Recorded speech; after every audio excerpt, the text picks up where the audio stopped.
नाज़रीन, सिंध हुकूमत तरफ़ां प्लास्टिक बैग्स ते पाबंदी मढ़ण वारे फ़ैसिले ते अमल न थी सघियो आहे। सीता रोड में प्लास्टिक के थैलियुनि जो विकिरो आम थी वियो आहे। शहरियुनि पारां सिंध सरकार खां प्लास्टिक बैग्स ते पाबंदी वारे फ़ैसिले जे अमल दरामद कराइण जी अपील कई वई आहे।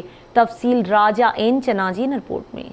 सिंध काबीना तरफ़ां 2019 में प्लास्टिक बैग्स ते पाबंदी मढ़ण वारे फ़ैसिले खां पोइ जिथे सॼी सिंध इन फ़ैसिले जी आजियां कई, पर एनवायरमेंट प्रोटेक्शन डिपार्टमेंट तरफ़ां इन ते अमल न करायो। प्लास्टिक जी थैलियुनि मां केतिरियूं मूज़ी बीमारियूं पैदा थियूं, ख़ासि करे जॾहिं गंदगी जो ढेर थियूं थियनि, जॾहिं इहे इन्हनि खे साड़ियो थो वञे त सड़ण खां पोइ जेके इन्हनि जी आलूदगी आहे, जेके इन्हनि मां बदबू थी अचे, उन्हनि मां केतिरियूं ई बीमारियूं जनम वठनि थियूं, जेकी जिन जो असां तव्हां हिसो थी चुका आहियूं। मोतबाना अपील कंदासीं त प्लास्टिक बैग्स जेके आहिनि उन्हनि ते पाबंदी जेकी हिननि मुड़ियल आहे उन ते अमल कयो वञे ऐं जेके शहर जूं सफ़ाइयूं आहिनि, सीता रोड शहर तमामु गंदगी जे वर चढ़ियल आहे। अगरि असांजो उहे ई प्लास्टिक बैग नालियुनि में वञनि थियूं, नेकर सिस्टम में वञनि थियूं, त उहे नालियूं नेकर सिस्टम ब्लॉक थी था वञनि, उहे फाटी थी पवनि जॻह जॻह खां। मुंहिंजी सिंध गवर्नमेंट खां इहा ई इल्तिजा आहे त खुदारा प्लास्टिक बैग खे बंदि कयो, उन जी जॻह ते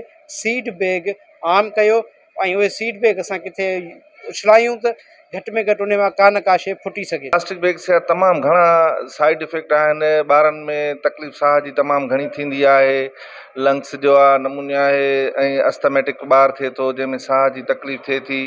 ऐं प्लास्टिक जे बैग्स जो जेको तव्हां ॾिसंदा आहियो त असांजो सॼो जेको ड्रेनेज सिस्टम आहे उनखे बि जेको आहे सो सॼो हिकिड़ो मुकमिल तौर ते वर्किंग खां रोके छॾींदी आहे।